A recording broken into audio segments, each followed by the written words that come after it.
Selamat pagi. Hari yang kita nantikan telah tiba. Selamat Natal. Biarlah setiap umat Tuhan bersukacita. Mari saat ini kita mengungkapkan sukacita Natal kepada setiap orang yang ada di sekitar kita. Bagi Bapak Ibu yang mengikuti ibadah ini bersama dengan suami ataupun istri, begitu juga dengan anak-anak, boleh bersalaman ataupun merangkul setiap anggota keluarga inti. Bagi Bapak Ibu yang beribadah bersama, menikmati pagi Natal ini bersama dengan rekan-rekan yang ada, mari dengan tetap menjaga protokol kesehatan, kita boleh menyapa dan memancarkan sukacita dari wajah kita masing-masing.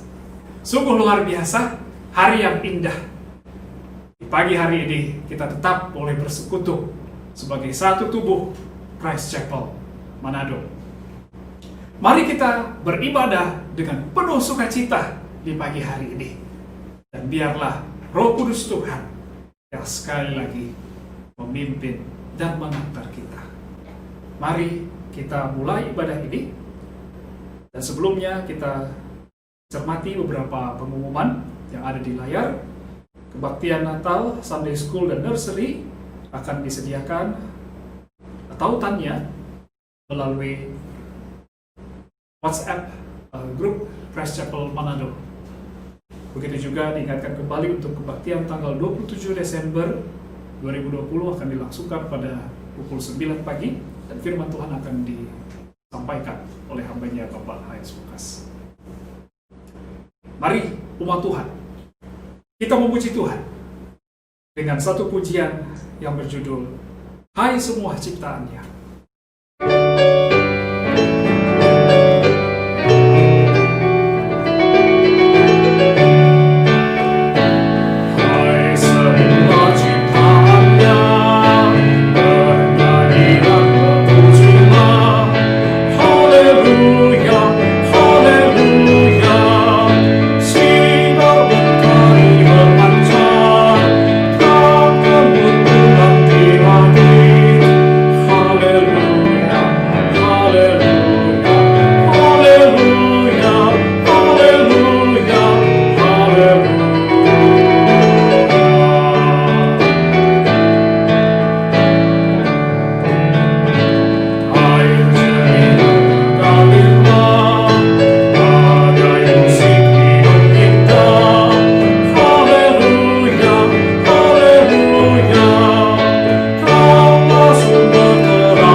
Terpujilah Tuhan sampai selama-lamanya. Jemaat sekalian diundang untuk bangkit berdiri. Tuhan memanggil kita untuk beribadah. Panggilan ibadah diambil dari kitab Yesaya pasal 9 ayat 5-6a.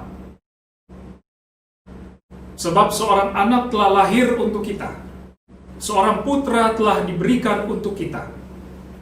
Lambang pemerintahan ada di atas bahunya, dan namanya disebutkan orang Penasihat Ajaib, Allah yang perkasa, Bapa yang kekal, Raja damai.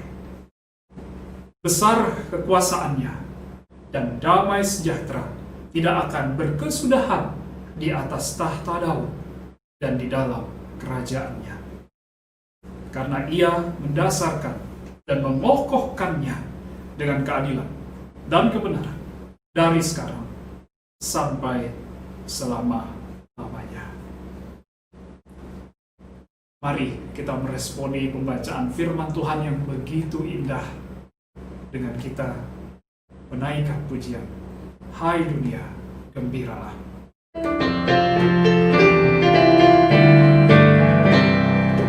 Hai dunia, gembiralah dan sambut Rajamu. Di hatimu terimalah bersama bersyukur, bersama-sama bersyukur.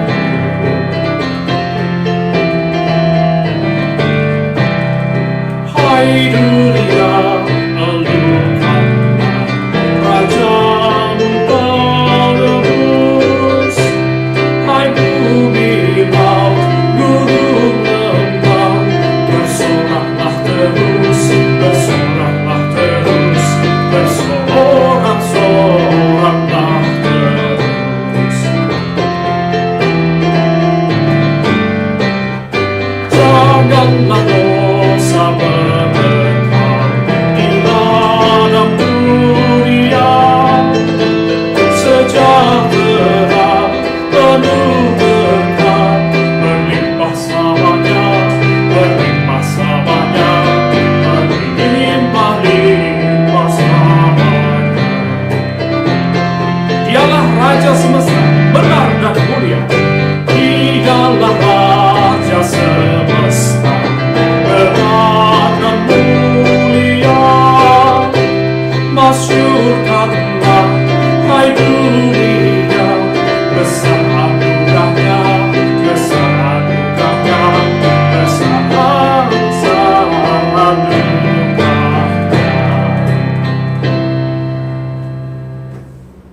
Sungguh hati kita limpah dengan ucapan syukur ketika kita meninggikan Allah kita. Mari kita bersama-sama masuk di dalam doa, dan di akhir doa ini kita akan menutupnya dengan mengucapkan doa Bapa kami. Mari kita tundukkan kepala, kita berdoa. Bapa kekal dalam kerajaan sorga, di pagi hari ini hati kami bersyukur karena beroleh kesempatan memperingati akan kelahiran-Mu di dunia ini. Apapun keberadaan kami saat ini, Engkau turut merasakannya. Oleh karena itu, tetaplah bersama dengan kami dalam ibadah ini, dan pimpinlah kami untuk mempermuliakan-Mu, ya Tuhan, melalui ibadah ini. Dalam nama Tuhan Yesus Kristus, yang telah mengajar kami berdoa demikian. Bapa kami di surga, dikuduskanlah nama-Mu, datanglah kerajaan-Mu, jadilah kehendak-Mu di bumi seperti di surga. Berilah kami pada hari ini makanan kami yang secukupnya, dan ampunilah kesalahan kami, seperti kami juga mengampuni orang yang bersalah pada kami. Dan janganlah membawa kami ke dalam pencobaan, tapi lepaskanlah kami daripada hal yang jahat. Karena Engkaulah yang punya kerajaan, dan kuasa, dan kemuliaan, sampai selama-lamanya. Amin. Mari kita terus dan terus menaikkan pujian kepada Tuhan. Kita naikkan pujian yang berjudul To God Be the Glory.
dan perbuat bagi umatnya.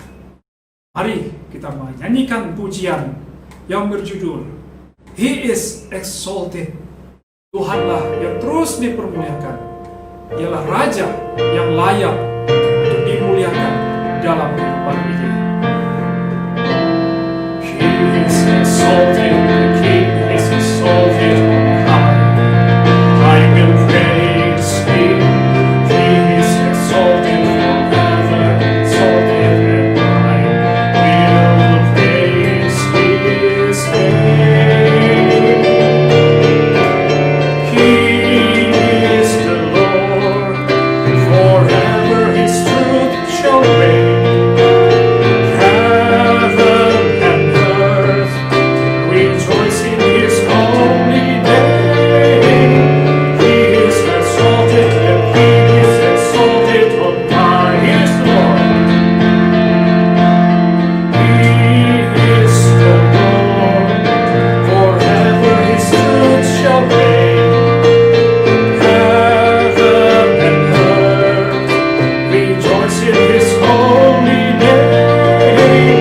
He is exalted, the King is exalted on high. Biarlah Tuhan yang dimuliakan di tempatnya yang maha tinggi. Jemaat sekalian dipersilahkan untuk duduk kembali. Tuhan memanggil kita kepada iman. Pembacaan Alkitab diambil dari Mika pasal 5 ayat 2-4a. Sebab itu ia akan membiarkan mereka sampai waktu perempuan yang akan melahirkan telah melahirkan. Lalu selebihnya dari saudara-saudaranya akan kembali kepada orang Israel. Maka ia akan bertindak dan akan menggembalakan mereka dalam kekuatan Tuhan, dalam kemegahan nama Tuhan Allahnya. Mereka akan tinggal tetap, sebab sekarang ia menjadi besar sampai ke ujung bumi, dan ia menjadi damai sejahtera. Jemaat Tuhan, mari kita masuk dalam doa syafaat. Mari kita berdoa. Damai sejahtera-Mu ya Tuhan, damai sejahtera yang asal daripada Tuhan. Tuhan nyatakan dan Tuhan beri kepada umat-Mu melalui kehadiran kelahiran Tuhan kami Yesus Kristus yang hari ini kami berkati. Namun kami sadar ya Tuhan, jikalau kami jujur di hadapan Tuhan, jauh di dalam hati kami, sebenarnya kami menolak akan kehadiran Tuhan dalam kehidupan kami. Ampuni kami ya Tuhan, ampuni kami, ampuni umat-Mu. Dan hari ini Tuhan kami bersuka cita, karena kami, Tuhan berikan nafas kehidupan, dan masih boleh memperingati Natal Tuhan Yesus Kristus. Tuhan, kami tidak mau hari ini menjadi hari sama seperti tahun-tahun yang sudah lewat. Kami tidak mau momentum Natal ini sekedar menjadi satu hari saja, sama seperti hari-hari yang lain. Kami tidak mau hari ini menjadi hari di mana kami terjebak dengan rutinitas perayaan-perayaan yang sesungguhnya tidak merayakan akan pribadi-Mu ya Tuhan. Oleh karena itu ya Tuhan, tolong kami untuk tahun demi tahun, dan khususnya di hari ini, Natal di tahun ini, kami boleh memaknainya lebih mendalam lagi. Kami boleh mengenal Kristus yang lahir itu bagi kami. Kristus yang menepati janjinya menyelamatkan umatnya, memenangkan umatnya. Bapa di surga, terima kasih untuk kehadiran Tuhan. Dan biarlah umat-Mu ya Tuhan, yang terus mencari wajah-Mu, boleh mendapatkan Engkau. Bahkan di hari ini ya Tuhan, umat-Mu yang berseru di hati mereka, untuk boleh mengalami damai sejahtera, bahkan Kristus itu sendiri dalam hati mereka. Biarlah Tuhan yang beracara. Tuhan berkenan hadir di hati mereka, memberikan kehidupan sejati dalam kehidupan mereka. Secara khusus Tuhan di kota Manado, wilayah dengan mayoritas orang beragama Kristen. Namun Tuhan, kami bersyukur di hadapan Tuhan, kami memohon belas kasihan Tuhan. Tuhan, lawatlah umat-Mu yang hari ini beribadah, memperingati Natal. Biarlah sungguh-sungguh Tuhan mereka membuka hatinya, bahkan mereka membuka hati yang sudah lama sekali terkunci, dan sudah lama sekali dikunci dan ditahan, dan mengabaikan ketukan-Mu ya Tuhan. Oleh karena itu Tuhan, lembutkanlah hati umat-Mu, untuk mereka boleh membuka hati, membuka hidup mereka, untuk mengalami Tuhan secara pribadi. Tuhan, di kali ini kami merayakan Natal seperti ini. Kami rindu sekali boleh merayakan bersama dengan umat-Mu di rumah Tuhan. Tetapi Tuhan, ingatkan kami saat ini bahwa kamilah sesungguhnya gereja-Mu ya Tuhan. Tidak bisa dibatasi oleh jarak. Oleh karena Roh-Mu yang kudus ya Tuhan, yang bekerja di antara kami, mempersatukan kami semua umat Tuhan. Dari tempat kami masing-masing, kami beribadah kepada Tuhan Allah Tritunggal, yang hari ini kami rayakan ya Tuhan. Tuhan, terima kasih untuk persekutuan roh ini Tuhan. Dan Tuhan sendirilah yang memelihara persekutuan ini, sehingga terpujilah nama-Mu ya Tuhan. Dan biarlah justru melalui keadaan seperti ini, kami boleh semakin memaknai apa artinya Tuhan hadir di tengah-tengah dunia ini. Dunia yang sesungguhnya tidak mengenal Tuhan, yang sesungguhnya menolak Engkau ya Tuhan. Tapi Tuhan berkenan hadir dan menyelamatkan kami umat-Mu. Oleh karena itu ya Tuhan, jangan lewatkan kami, jangan lewatkan umat-Mu yang beribadah di tempat kami masing-masing di pagi hari ini. Terima kasih Bapa di surga. Terima kasih. Biarlah keluarga kami penuh dengan kemuliaan Tuhan, memancarkan kasih Tuhan. Biarlah kota Manado boleh memancarkan kasih Tuhan di tengah-tengah situasi dan kondisi yang sulit ini. Terima kasih Bapa di surga. Ini doa kami demi Kristus, Allah kami yang hidup, yang kami rayakan. Amin.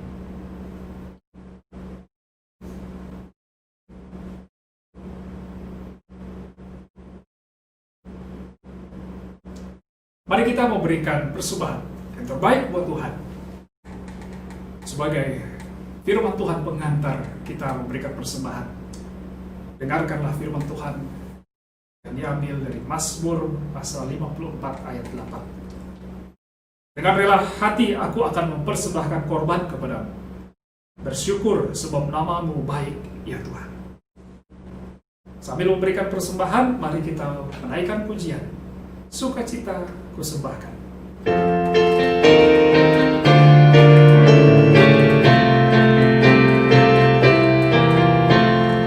Langit bumi alam semua menyatakan bunyanya, bintang malaikat menyanyi mengitari katanya, ladang hutan bulu lembah, ladang hijau samudra, burung nyanyi air mengalir, ajak kami semangat.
sekalian diundang untuk bangkit berdiri.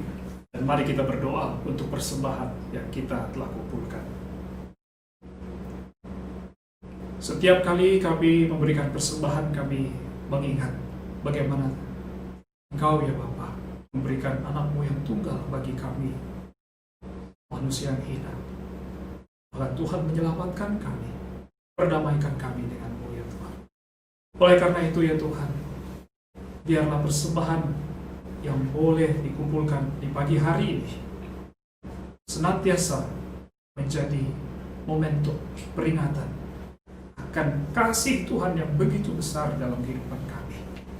Biarlah persembahan ini boleh dikelola untuk pengkabaran Injil melalui Christ Chapel Manado.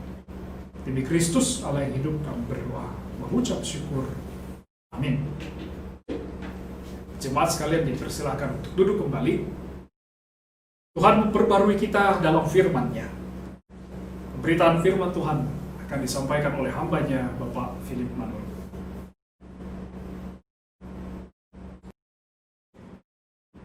Selamat pagi Bapak Ibu Saudara-saudari terkasih. Selamat Hari Natal. Ini adalah hari yang kita tunggu-tunggu di sepanjang tahun. Christmas season, dan sekarang kita benar-benar menginjak di hari Natalnya. Saya mau secara khusus menyapa jemaat terkasih yang ada di Christ Chapel Palembang, Christ Chapel Karawaci, Christ Chapel Manado, dan Christ Chapel Kupang. Sekali lagi, Merry Christmas, Selamat Natal. Saudara-saudaraku yang terkasih, pada hari ini kita diberikan kesempatan untuk melengkapi puzzle perenungan Natal kita. Jikalau saudara-saudara masih mengingat, di minggu pertama Advent bulan lalu, kita telah diperlihatkan mengenai dua kelompok saksi mata pertama atas peristiwa Natal. Masih ingat, yang pertama adalah kelompok para gembala, dan yang kedua adalah kelompok orang-orang Majus. Kita telah belajar dari pengalaman para gembala. Mereka adalah orang-orang yang mewakili golongan orang-orang awam, orang-orang miskin, orang-orang terkucilkan. Dengan kata lain, para gembala mewakili golongan yang berkasta atau strata sosial rendah.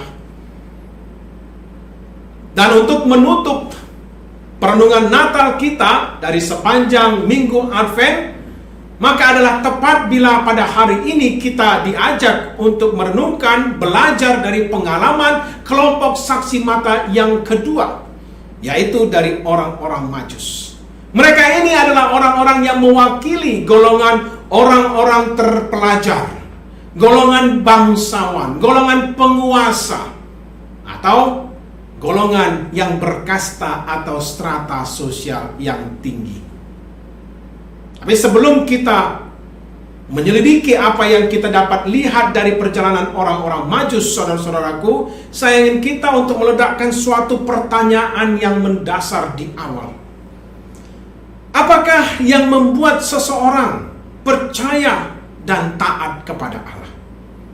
Apakah yang menentukan seseorang itu bisa akhirnya memiliki pengenalan kepada Allah? Apakah kekuasaannya? Apakah garis keturunannya? Apakah tingkat kecerdasan atau tingkat pendidikan seseorang yang menentukan dia bisa percaya atau tidak? Nah, ini pertanyaan yang mungkin sulit. Kenapa, saudara-saudaraku? Karena dari pengamatan kita melihat, kita menemukan bahwa di antara umat Allah yang percaya dan takut akan Tuhan, terdapat di dalamnya orang-orang yang berkuasa. Ada pula orang-orang yang berpendidikan tinggi. Ada pula orang-orang yang berasal dari garis keturunan ningrat orang bangsawan. Di dalam Alkitab saja kita menemukan banyak sekali contohnya. Dari Yusuf, Musa, ada Raja Yosia, Raja Hizkia, Daniel, Ezra, Nehemia, mereka semua pejabat pembesar pada zamannya. Bahkan di dalam perjanjian baru kita menemukan Yusuf dari Arimatea dan bahkan Nikodemus, mereka tergolong ke dalam kelompok yang ini. Orang-orang yang berkasta tinggi tetapi percaya dan takut akan Allah.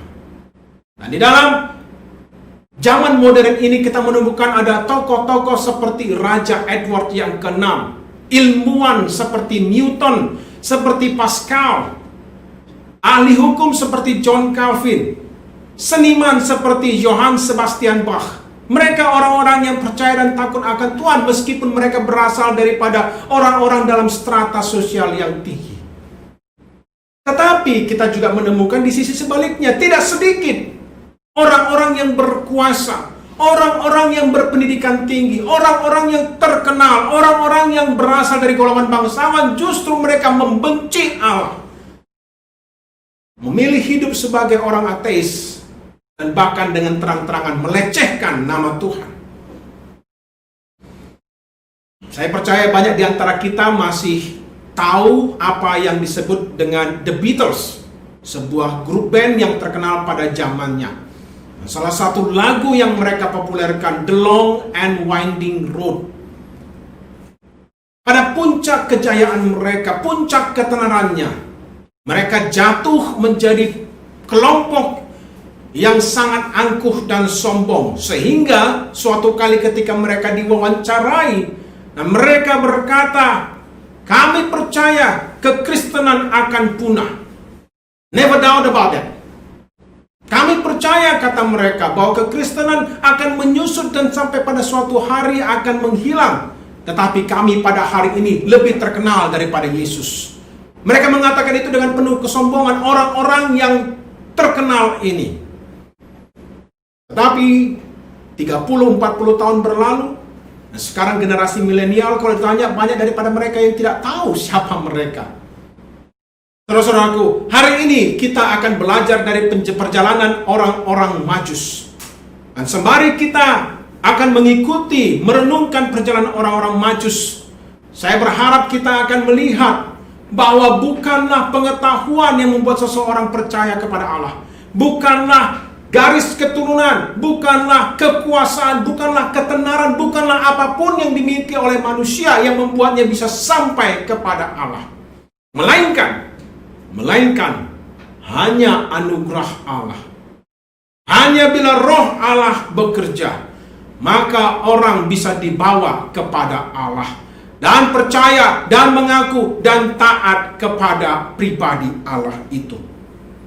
Sekarang saudara-saudaraku, saya mengajak kita untuk membaca satu narasi Natal yang terkenal dari Matius pasal yang kedua tentang orang-orang Majus. Matius pasalnya yang kedua, saya akan membacakan bagi kita dari ayat pertama sampai dengan ayat yang ke-12. Demikianlah firman Tuhan yang ditulis di dalam Injil Matius.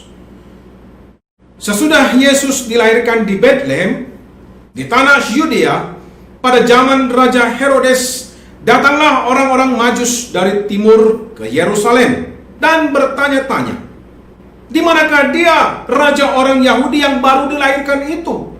Kami telah melihat bintangnya di timur, dan kami datang untuk menyembah dia. Ketika Raja Herodes mendengar hal itu, terkejutlah ia beserta seluruh Yerusalem. Maka dikumpulkannya semua imam kepala dan ahli Taurat bangsa Yahudi, lalu dimintanya keterangan dari mereka di mana Mesias akan dilahirkan. Dan mereka berkata kepadanya, di Betlehem, di tanah Yudea. Karena demikianlah ada tertulis dalam kitab Nabi, dan engkau Betlehem, tanah Yehuda, engkau sekali-kali bukanlah yang terkecil di antara mereka yang memerintah Yehuda, karena daripada mula akan bangkit seorang pemimpin yang akan menggembalakan umatku Israel. Lalu dengan diam-diam Herodes memanggil orang-orang Majus itu dan dengan teliti bertanya kepada mereka bila mana bintang itu nampak. Kemudian ia menyuruh mereka ke Betlehem, katanya, pergi dan selidikilah dengan seksama hal-hal mengenai anak itu, dan segera sesudah kamu menemukan dia, kabarkanlah kepadaku supaya aku pun datang menyembah dia. Setelah mendengar kata-kata raja itu, berangkatlah mereka, dan lihatlah, bintang yang mereka lihat di timur itu mendahului mereka, hingga tiba dan berhenti di atas tempat di mana anak itu berada. Ketika mereka melihat bintang itu, sangat bersukacitalah mereka. Maka masuklah mereka ke dalam rumah itu dan melihat anak itu bersama Maria ibunya, lalu sujud menyembah dia. Mereka pun membuka tempat harta bendanya dan mempersembahkan persembahan kepadanya, yaitu emas, kemenyan, dan mur. Dan karena diperingatkan dalam mimpi supaya jangan kembali kepada Herodes, maka pulanglah mereka ke negerinya melalui jalan yang lain. Sedemikian jauh pembacaan firman Tuhan pada hari ini. Saya mengajak kita untuk kembali masuk ke dalam doa. Tuhan Allah kami yang bertata di kerajaan surga, segala kuasa dan pemerintahan telah diberikan kepadamu. Dan kami pada hari ini, orang-orang Kristen, umat Tuhan, memperingati akan kelahiran-Mu dulu Tuhan, di atas muka bumi, sebagai suatu etalase inkarnasi anak Allah.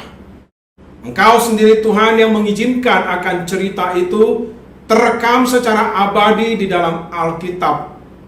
Dan kami mohon pada saat ini, dimanapun kami berada, kiranya Roh Allah menuntun kami, sama seperti Roh Allah menuntun orang-orang Majus kepada bayi Yesus itu. Biarlah Roh Allah juga menuntun kami pada saat ini untuk memahami akan kebenaran dan kedahsyatan akan kuasa firman Allah, kelahiran Kristus Yesus yang sejati. Di dalam nama-Mu yang kudus Tuhan kami telah berdoa. Amin. Jadi saudara-saudaraku yang terkasih, hari ini kita akan melihat dan belajar dari orang-orang Majus. Sudah mungkin tidak terhitung berapa kali kita membaca bagian narasi Natal ini ya, semenjak dari waktu kita sekolah minggu. Tetapi marilah kita sekali lagi menyimak apa yang kita telah baca. Di dalam narasi Natal kita pada hari ini, saudara-saudaraku, kita melihat itu dimulai dengan sebuah keterangan tentang orang-orang Majus dari timur datang ke Yerusalem sesudah Yesus dilahirkan di Bethlehem pada zaman Raja Herodes. Ada banyak keterangan di situ. Tetapi pertama-tama saya mengajak kita untuk memahami konteksnya dan siapa orang-orang Majus itu. Nah, saudara-saudara yang terkasih, orang-orang Majus itu adalah golongan bangsawan cendekiawan yang mereka itu dihormati dalam peradaban sejak dari Babel, Media Persia, sampai peradaban Yunani. Jadi orang-orang Majus ini dikenal karena keahlian mereka.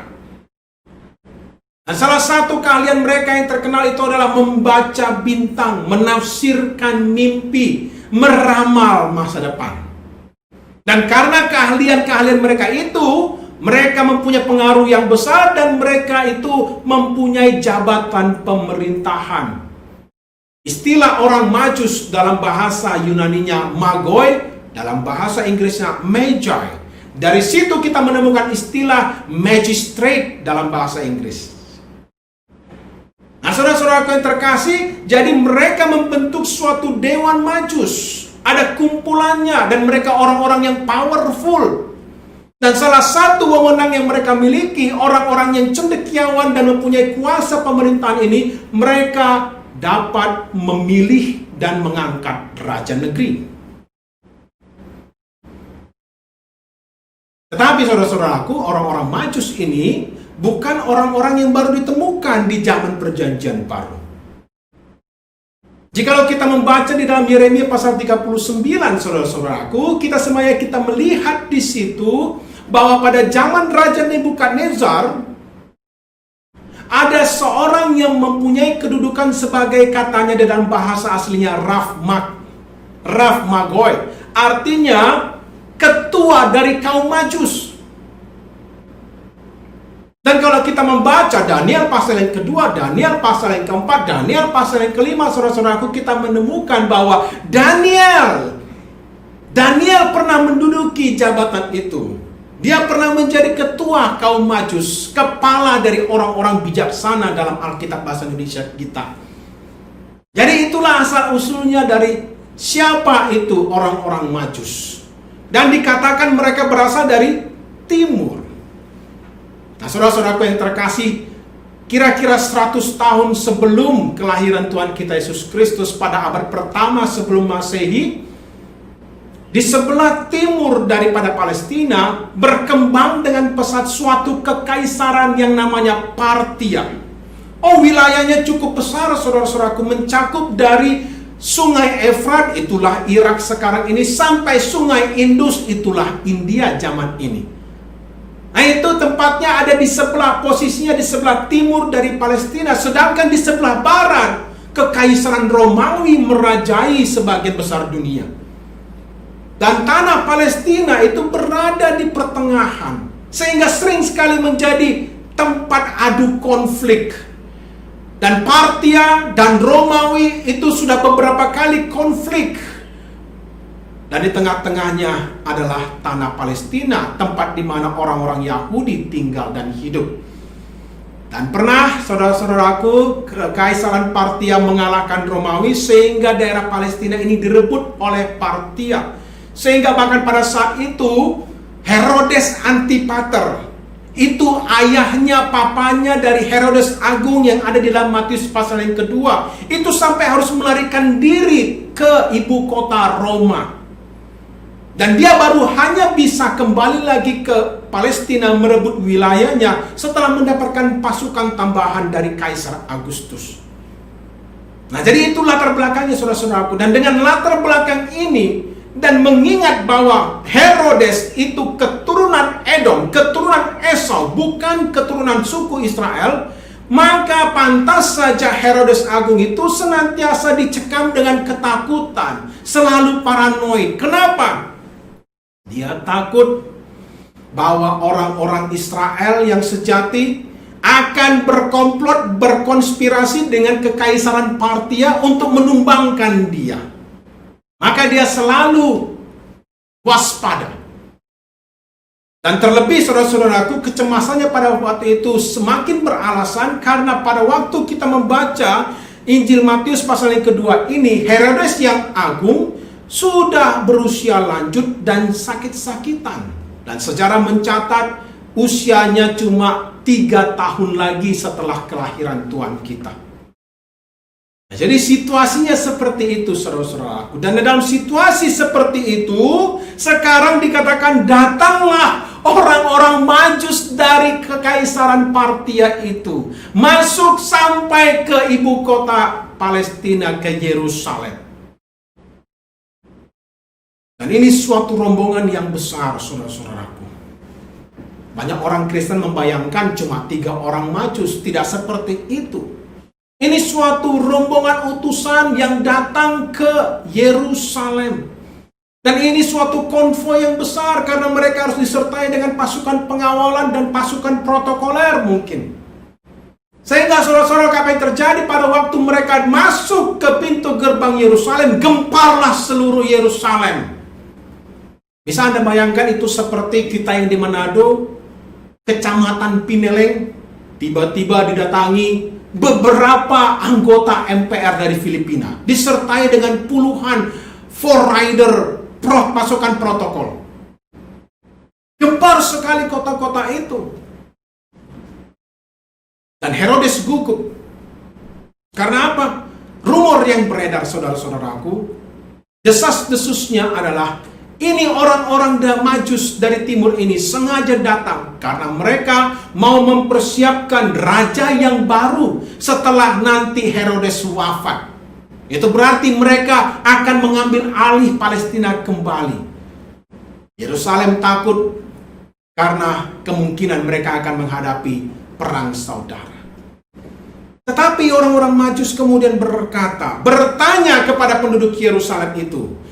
Itu kita baca di dalam ayat kedua, di manakah dia? Di manakah dia? Raja orang Yahudi yang baru dilahirkan itu. Nah, saudara-saudaraku, kita menemukan ada 2 hal yang menarik di sini. Yang pertama, saudara-saudaraku, dikatakan bahwa ketika orang-orang Majus itu merujuk kepada bayi Yesus, mereka menyebutnya sebagai raja orang Yahudi. Dan di dalam pertanyaan ini mereka sebenarnya sedang menubuatkan bagaimana kematian Tuhan Yesus Kristus. Karena gelar raja orang Yahudi itu juga yang nanti diperintahkan oleh Pilatus untuk dituliskan di atas salib Tuhan Yesus Kristus. Di dalam 3 bahasa. Yesus orang Nazaret, Raja orang Yahudi. Hal kedua yang menarik, saudara-saudaraku, orang-orang Majus mengajukan pertanyaan, di manakah dia, Raja orang Yahudi? Ini adalah pertanyaan yang pertama yang kita temukan di seluruh perjanjian baru. Dan menarik, saudara-saudaraku, pertanyaan yang pertama yang diajukan di dalam perjanjian baru adalah pertanyaan yang berkaitan dengan Sang Anak Allah itu. Dan kalau kita mengingat, membandingkan dengan di perjanjian lama, saudara-saudara, apa pertanyaan pertama yang tercatat? Pertanyaan yang pertama tercatat adalah pertanyaan dari Allah menyangkut keberadaan manusia. Di manakah engkau, Adam? Jadi kalau pertanyaan yang pertama di perjanjian lama berkaitan dengan Adam yang pertama, pertanyaan yang pertama di perjanjian baru berkaitan dengan Adam yang kedua. Tetapi yang menariknya, saudara-saudaraku, adalah perkataan-perkataan selanjutnya. Orang-orang Majus kemudian melanjutkan dengan berkata, kami telah melihat bintangnya di sebelah timur, maka kami datang untuk menyembah dia. Penyelidikan daripada ahli-ahli, terutama ahli-ahli astronomi, saudara-saudaraku, mereka terus menyelidiki bintang apa ini yang dimaksud dalam Matius pasal yang kedua.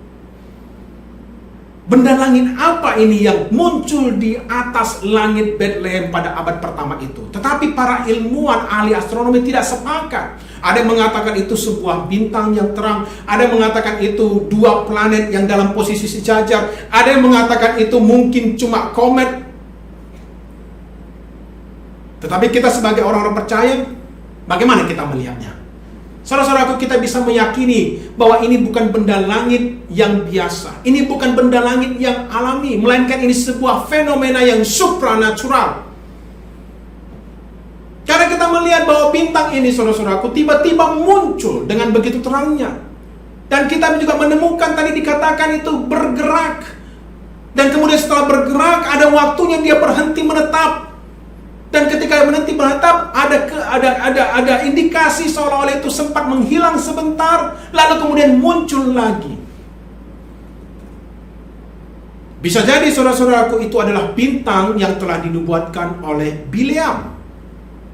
Ribuan tahun sebelumnya, di dalam Bilangan pasal 24 ayat 17, saudara-saudaraku, Bileam dari Moab dipakai oleh Roh Allah untuk berbicara mengenai sesuatu peristiwa yang akan terjadi jauh di masa depan. Bileam mengatakan di dalam Bilangan pasal 24 ayat 17, aku melihat dia, tetapi bukan sekarang. Aku memandang dia, tetapi bukan dari dekat. Ada sebuah bintang yang terbit dari Yakub, tongkat kerajaan timbul dari Israel. Saudara-saudaraku, ini sebuah peristiwa yang supranatural. Allah sendiri yang mengorkestrakan semuanya itu. Allah sendiri yang merancangkan semua peristiwa yang dapat dilihat dan dapat dialami oleh mata manusia. Tetapi sesungguhnya semuanya itu berada di dalam kedaulatan yang sifatnya supranatural. Saudara-saudaraku, apa yang bisa kita lihat di sini? Tadi sudah kita dapatkan, kita lihat, saudara-saudaraku, bahwa orang-orang Majus ini memiliki keahlian yang terutama mereka bisa membaca bintang, mereka bisa menafsirkan mimpi, mereka bisa meramal masa depan. Dan bukankah menarik, saudara-saudaraku, dan saya percaya bukan sebuah kebetulan, bahwa justru melalui keahlian-keahlian itu Allah bekerja untuk membawa orang-orang Majus dan untuk menyelamatkan mereka. Perhatikan sekali lagi, orang-orang Majus datang jauh dari timur, mengikuti pimpinan tuntunan dari bintang terang. Dan tadi kita sudah mengetahui bahwa orang-orang Majus ahli membaca bintang.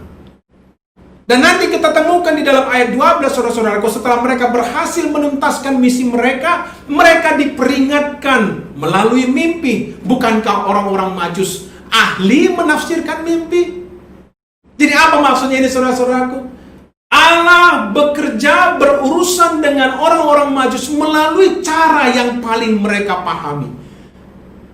Allah membawa mereka kepada anaknya. Allah menyelamatkan mereka melalui apa yang paling relevan dalam kehidupan mereka.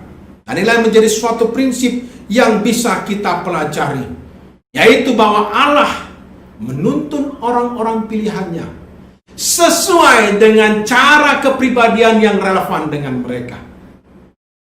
Allah mengkomunikasikan dirinya dengan cara yang paling bisa dipahami sesuai dengan kapasitas individu, sesuai dengan pikiran dan perasaan yang bisa dimengerti oleh individu tersebut. Inilah yang dimaksud dengan prinsip akomodasi Allah. Apakah engkau sedang merasa bahwa Allah sedang berurusan denganmu? Atau jikalau engkau, saudara-saudaraku, yang sudah mengenal Kristus Yesus, bisakah kita mengingat kembali bagaimana kita dulu akhirnya bisa percaya kepada Tuhan? Tuhan bekerja dengan cara yang relevan dalam kehidupan kita, sesuai dengan kapasitas pikiran dan perasaan kita. Beberapa tahun yang lalu, saudara-saudaraku, mungkin kita pernah membaca suatu buku yang bagus, The Case of Christ, yang ditulis oleh seorang bernama Lee Strobel. Nah, Lee Strobel ini dulunya seorang wartawan jurnalis. Dia pernah bekerja di majalah, di surat kabar yang terkenal Chicago Tribune. Tetapi dulunya Lee Strobel ini orang yang skeptis terhadap Allah. Orang yang memilih, menurut bahasanya adalah agnostik. Itu adalah bahasa halus dari ateis. Dia tidak percaya dengan Allah. Dia tidak peduli dengan Kristus Yesus.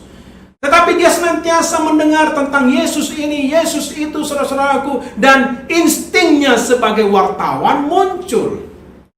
Karena seorang wartawan harus bisa mengambil keputusan, harus bisa mengambil kesimpulan sendiri. Tidak puas dengan apa yang dikatakan orang saja. Dia harus menyelidiki sendiri. Maka dia memulai investigasi. Dia mewawancarai orang-orang yang dikenal sebagai pakar di bidangnya. Lalu kemudian dia mengumpulkan informasi-informasi itu. Lalu dia analisis. Dan dia menemukan, saudara-saudaraku, bahwa hasil kesimpulannya adalah bahwa Kristus Yesus itu sungguh tokoh yang pernah hidup di atas muka bumi. Dan dia mengklaim bahwa dia adalah anak Allah. Dan dia mati dan bangkit kembali. Dan semuanya bisa dipercaya klaim-klaim itu. Maka akhirnya Lee Strobel dengan pengalaman dan keahliannya sebagai wartawan sampai kepada Kristus Yesus. Percaya kepada anak Allah itu. Allah berurusan dengan hidupnya melalui hal yang paling relevan dalam hidupnya. Melalui keahliannya sebagai wartawan. Saudara-saudaraku yang terkasih, itulah yang dilakukan oleh Tuhan semenjak kedatangannya ke dalam dunia ini. Kita memperhatikan, saudara-saudaraku, melalui peristiwa kelahirannya, Tuhan berurusan dengan dua kelompok saksi mata ini. Tuhan berurusan dengan cara yang berbeda kepada setiap kelompok. Kepada para gembala, apa yang dilakukan oleh Tuhan? Allah mengutus malaikatnya.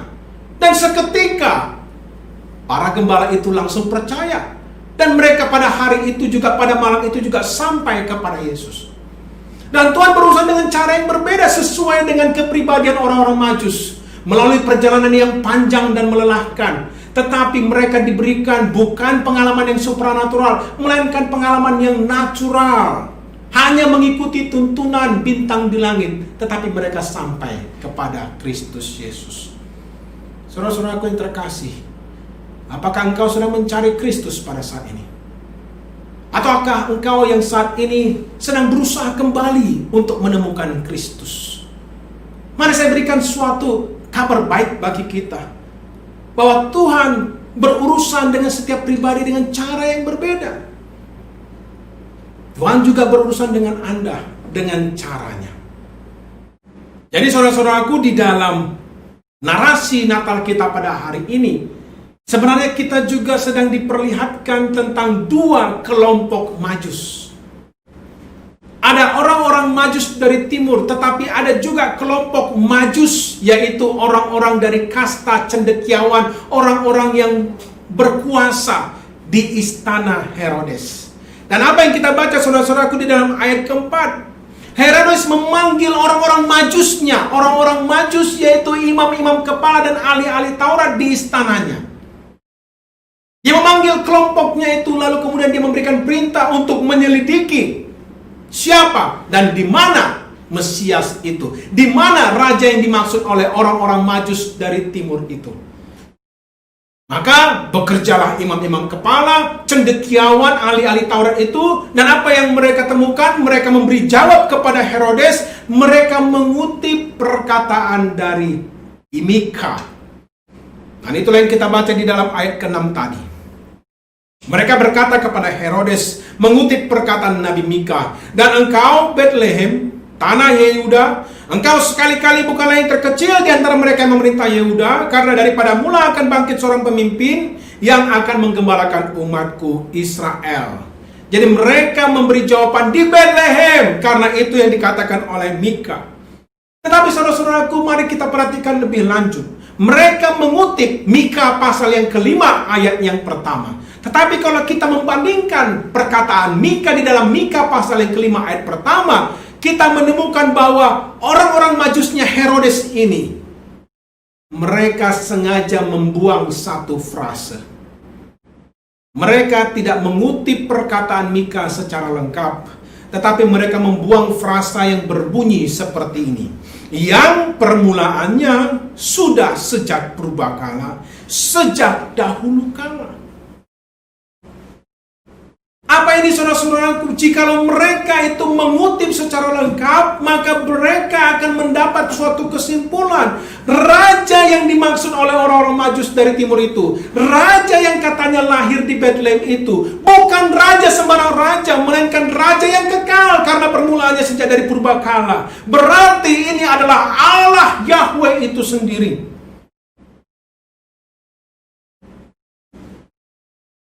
Nah, di sini saudara-saudaraku kita melihat ada kontras. Matius sengaja mengkontraskan dua kelompok majus ini. Apa yang dilakukan oleh orang-orang majus dari timur? Ada tiga hal. Orang-orang majus dari timur itu pertama-tama saudara-saudaraku, mereka mampu mengenali tanda surgawi dari jauh. Dari tempat yang jauh mereka bisa mengenali tanda. Lalu yang kedua, setelah mereka mengetahui tanda, mereka bersedia melakukan perjalanan yang panjang dan melelahkan, the long and starry road itu, sampai ke Yerusalem. Dan yang ketiga, orang-orang majus dari timur mempunyai motivasi untuk datang merendahkan diri dan menyembah kepada raja orang Yahudi itu. Tetapi kita bandingkan orang-orang majus di istana Herodes, imam-imam kepala dan ahli-ahli Taurat, apa yang mereka lakukan? Ada tiga. Yang pertama, mereka bahkan tidak peka bahwa di negeri mereka sendiri ada tanda surgawi. Mereka tidak peduli. Dan yang kedua, sekalipun mereka sudah menyelidiki dan sekarang mereka mengetahui, tetapi mereka tidak mau datang secara langsung untuk menjumpai bayi Yesus itu. Bukankah ini sesuatu yang aneh? Herodes berkata kepada orang-orang majus itu, pergilah dahulu, nanti aku menyusul. Kenapa dia tidak merendahkan diri bersama-sama dengan orang-orang majus? Toh sama-sama mereka akan sampai ke Bethlehem. Oh, tetapi tidak, ada keangkuhan, ada pride di situ. Dan yang ketiga, orang-orang majus dan Herodes, orang-orang majus di istana Herodes dan Herodes itu sendiri, saudara-saudaraku, memiliki motivasi. Kalaupun aku datang, dia berniat untuk menghancurkan. Jadi saudara-saudaraku, ada kontras yang jelas sekali di antara dua kelompok ini. Ini menjadi pertanyaan kita, saudara-saudara. Mengapa bisa demikian? Dua kelompok dari kasta strata sosial yang tinggi, dua kelompok cendekiawan, dua kelompok bangsawan menerima tanda yang sama, tetapi mengapa mereka meresponi dengan cara yang berbeda? Kuncinya di mana? Perbedaannya di mana? Ada Ada dua kelompok, saudara-saudaraku. Dan ini mungkin juga kita sering amati di dalam kehidupan kita sehari-hari. Ada dua orang dari keluarga yang sama, dua orang bersaudara pergi ke gereja yang sama, mendengarkan khotbah yang sama, tapi yang satu percaya, yang satu tidak percaya. Dua orang anak remaja bersahabat pergi ke KKR yang sama, mendengarkan pemberitaan Injil yang sama, tetapi satu memilih menjadi pendeta, yang satu menjadi penjahat. Mengapa bisa demikian? Bedanya di mana? Kuncinya apa? Dan Tuhan Yesus juga mengatakan hal yang kurang lebih sama ketika berbicara mengenai akhir zaman. Di dalam Matius pasal 24 Tuhan Yesus berkata, ada dua laki-laki di ladang, tetapi yang satu akan dibawa, yang satu akan ditinggalkan. Ada dua perempuan yang memutar batu kilangan, yang satu dibawa, yang satu ditinggalkan. Apa yang menjadi kuncinya? Jikalau kita mengatakan yang menjadi perbedaan adalah tingkat kecerdasan, coba pikirkan lagi.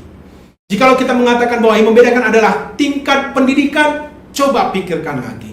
Sebab bukan besarnya kekuasaan, bukan hebatnya garis keturunan, bukan tingginya tingkat kecerdasan yang membuat seseorang bisa sampai kepada Tuhan, yang bisa membuat seseorang percaya dan taat kepada Allah, tetapi semata-mata karena anugerah Allah bekerja melalui Roh Kudus.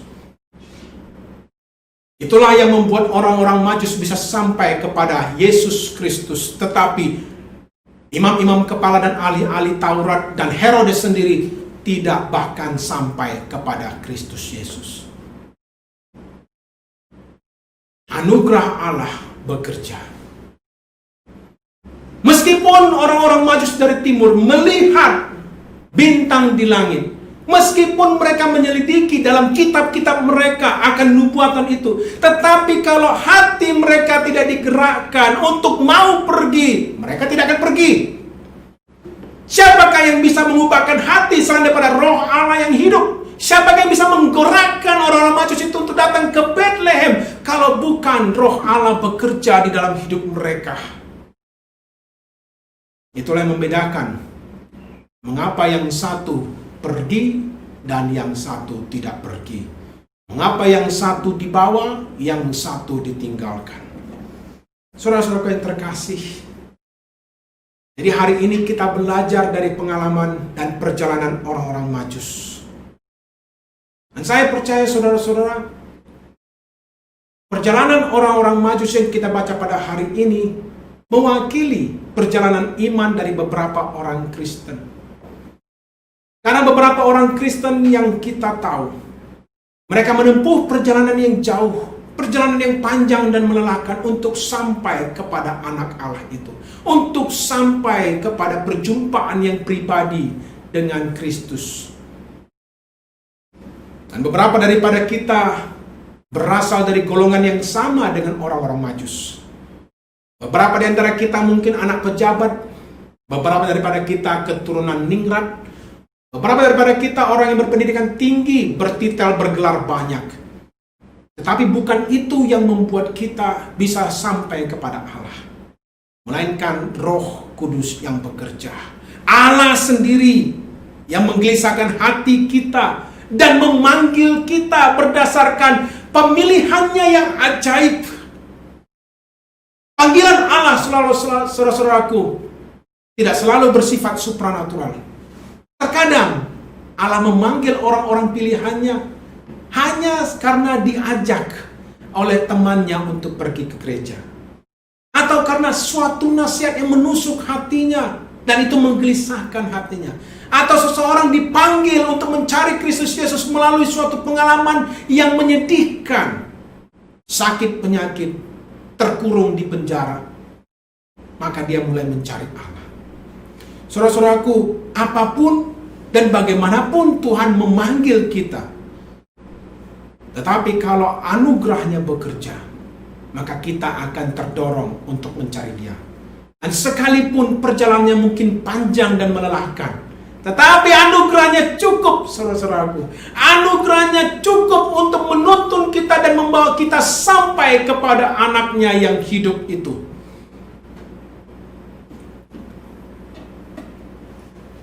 Izinkan saya untuk menceritakan tentang seorang anak yang saya kenal. Seorang anak yang dari sejak kecil dia sudah menyadari dia itu orang yang memiliki wawasan dan pendidikan, orang yang cerdas. Dan seringkali dia menemukan dirinya itu berbeda daripada teman-teman sebayanya karena cara pikir, pola pikirnya terlampau tinggi dan dia merasa lonely. Dan sampai akhirnya dia begitu kritis mempertanyakan segala sesuatu dan dia meragukan agamanya sendiri. Dia meragukan Tuhan yang disembah. Maka dia memulai pencarian. Dia menyelidiki konsep Allah mana yang paling benar, agama mana yang mengajarkan yang paling tepat. Dia mempelajari semua agama. Tetapi dia tidak kunjung menemukan apa yang dicarinya. Sampai suatu waktu di tahun 2001, seorang teman mengajaknya pergi kira-kira seperti pada waktu ini. Ayo kita pergi, ada sebuah kebaktian Natal di gereja sana. Anak itu ikut setuju. Dan ternyata itulah tanda yang awal diberikan oleh Allah. Dan dia memulai perjalanannya untuk menemukan Kristus. Perjalanan yang panjang dan melelahkan, tetapi Tuhan memberikan tanda dan peneguhan di dalam sepanjang perjalanannya. Dan Roh Allah itu memampukan dia. Dan bahkan sampai saat ini dia akhirnya memberikan khotbah di hadapan saudara-saudara. Maka saya percaya saudara-saudaraku, seperti apa yang dulu saya alami, bisa jadi ini juga saatnya bagi Anda yang sudah lama memulai perjalanan itu. Mungkin Anda akan mulai sampai kepada Kristus. Anda akan mengalami perjumpaan dan mengerti seperti apa anugerah Allah yang menyelamatkan. Bisa jadi ini adalah waktunya bagi Anda di hari Natal ini untuk mendapatkan suatu tanda dan memulai perjalanan iman saudara-saudara. Saya tidak menjanjikan perjalanan itu akan cepat atau panjang sekali. Tetapi Allah memberikan janjinya di dalam Yoel pasal yang kedua ayat 32. Barang siapa berseru kepada nama Tuhan akan diselamatkan.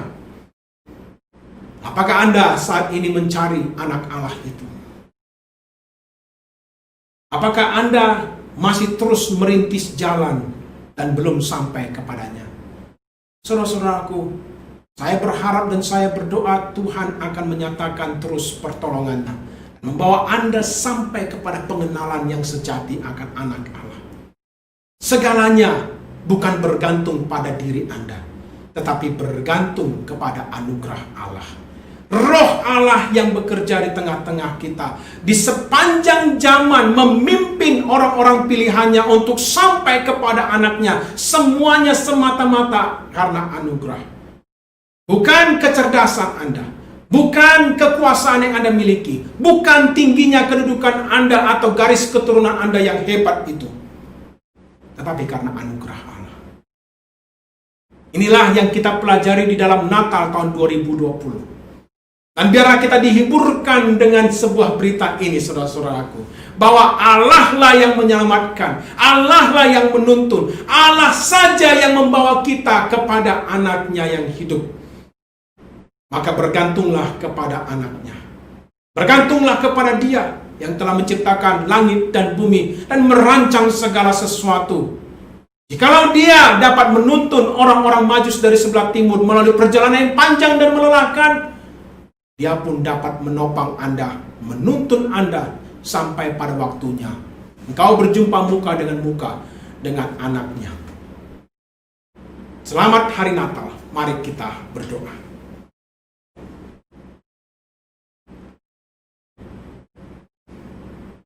Tuhan Allah kami yang hidup, oleh karena Engkau hidup, maka Engkau saja yang dapat menghidupkan. Segala yang hidup berasal daripadamu. Dan Engkau telah menyatakan hidup itu, dan hidup itu adalah terang manusia. Di dalam Kristus Yesus Tuhan kami yang pada hari ini kami merayakan, memperingati akan kelahirannya, inkarnasinya ke dalam dunia 2000 tahun yang lalu. Dan meski saat ini dunia tidak dapat melihat Tuhan kami secara kasat mata karena Dia telah naik ke surga, tetapi Tuhan hadir di tengah-tengah umatnya melalui Roh-Nya yang tak terbatas, melalui Roh-Nya yang tidak terbatasi oleh ruang dan waktu, dan saat ini bahkan masih terus bekerja untuk menuntun orang-orang pilihan-Mu sebanyak bilangan yang Tuhan sendiri ketahui. Engkau Tuhan sedang bekerja. Dan sembari hamba-Mu ini ya Tuhan sedang menyampaikan berita akan keselamatan itu. Berita sukacita yang telah Engkau sampaikan kepada orang-orang gembala dan kepada orang-orang Majus. Engkau juga Tuhan yang saat ini menggelisahkan hati beberapa daripada kami. Engkau Tuhan yang menimbulkan kerinduan yang belum pernah dimiliki oleh orang-orang tertentu. Engkau Tuhan yang memberikan tanda dan peneguhan kepada mereka yang sedang dilanda kebimbangan. Engkau Tuhan yang memberikan pertolongan dan Engkau menyatakan akan kuasa-Mu ke tengah-tengah orang-orang Kristen yang saat ini dilanda kecemasan dan kebingungan. Engkau Tuhan tetap menyatakan diri di tengah-tengah keadaan ini. Hamba-Mu berdoa ya Tuhan, sama seperti Engkau mengarahkan orang-orang Majus untuk mereka menatap kepada bintang terang itu yang membawa mereka kepada Engkau sendiri. Hamba-Mu juga berdoa agar kiranya Engkau membawa mata orang-orang pilihan-Mu untuk terus menatap kepada Engkau, untuk terus menatap kepada kelahiran, kematian, kebangkitan, dan kenaikan-Mu Tuhan, sehingga hidupnya tidak tergoncangkan oleh segala situasi dunia ini. Sambil kami terus menatap kepada pengharapan akan kedatangan-Mu kembali ya Tuhan kami. Itulah yang menghibur hati kami. Itulah yang memberikan sukacita di tengah segala badai. Tuhan, berbelas kasihanlah buat umat-Mu. Tolonglah Tuhan setiap daripada kami. Tinggal sedikit lagi kami akan meninggalkan tahun 2020. Dan apakah yang menanti kami pada tahun 2020 Tuhan kami tidak tahu. Tetapi biarlah firman-Mu dan sekali lagi berita sukacita Natal itu yang membuat hati kami Tuhan meluap dengan sukacita. Dan hadirat-Mu Tuhan, damai sejahtera-Mu tinggal di tengah umat-Mu. Tinggallah Tuhan di tengah-tengah kami. Hamba-Mu tahu Engkau begitu merindukan saat itu juga, di mana Engkau menjadi Allah kami dan kami menjadi umat-Mu. Tinggallah di tengah-tengah umat-Mu Tuhan. Terpujilah nama Tuhan yang terus menyatakan kesetiaannya kepada orang-orang kudusnya dari sepanjang masa ke panjang masa. Biarlah Tuhan senantiasa dimuliakan melalui pemberitaan khotbah dimanapun pada saat ini dan untuk seterusnya. Nama Tuhan dipermuliakan. Di dalam nama Tuhan kami Yesus Kristus, Tuhan kami yang ajaib, juru selamat dunia, kami telah berdoa. Amin.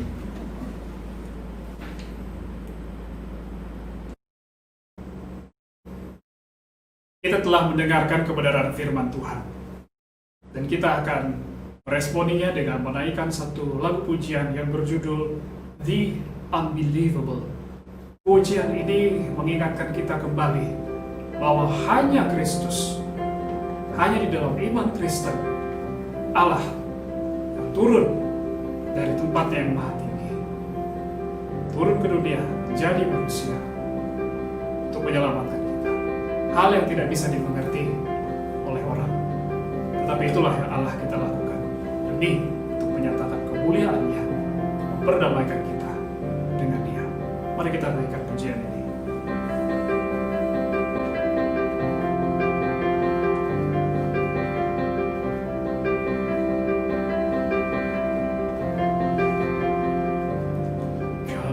See the unconceivable and believe the unbelievable. God has come to dwell with us.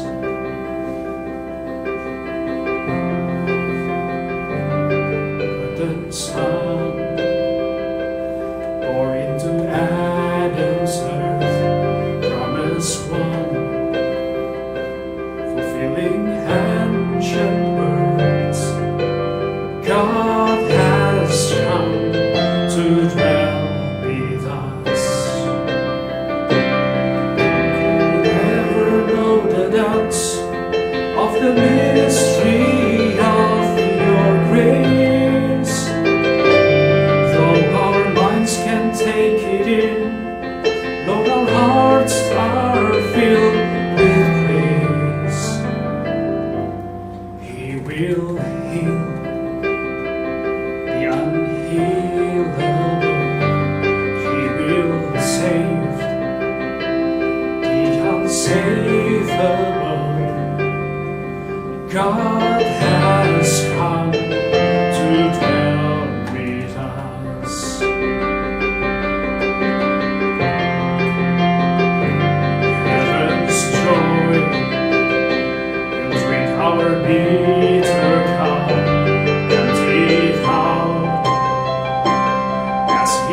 lifted up.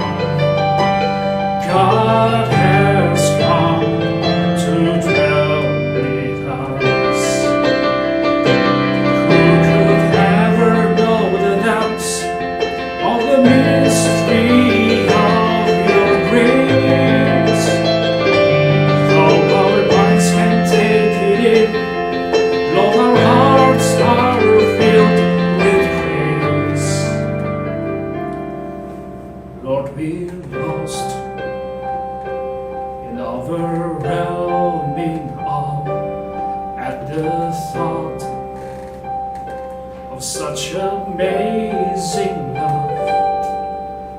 God has come. God has come. God has come to dwell with us. Jemaat sekalian, biarlah segala puji, hormat, kemuliaan hanya bagi Allah Tritunggal. Doksologi.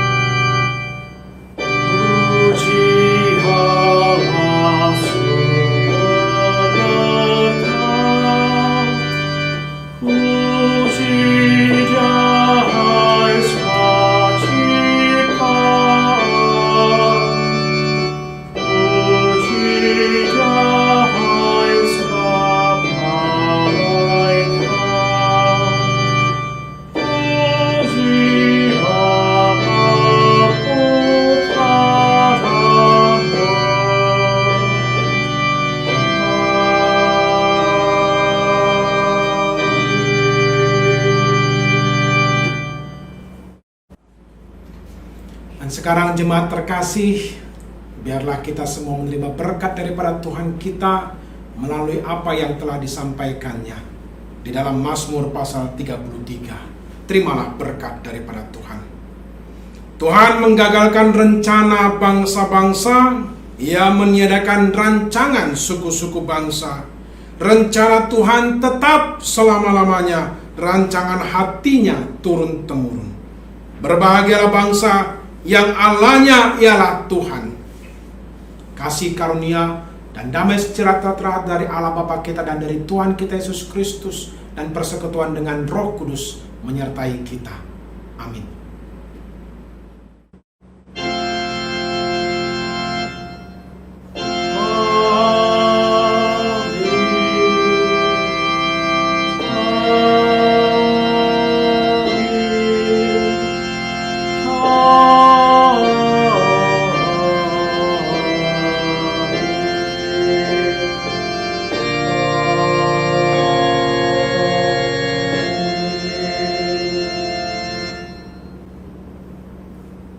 Ibadah telah selesai, namun persekutuan kita, umat Tuhan, dalam Kristus tidak akan pernah selesai. Selamat Natal, biarlah sukacita Natal menjadi bagian kita semua di hari ini sampai selama-lamanya. Tuhan Yesus memberkati.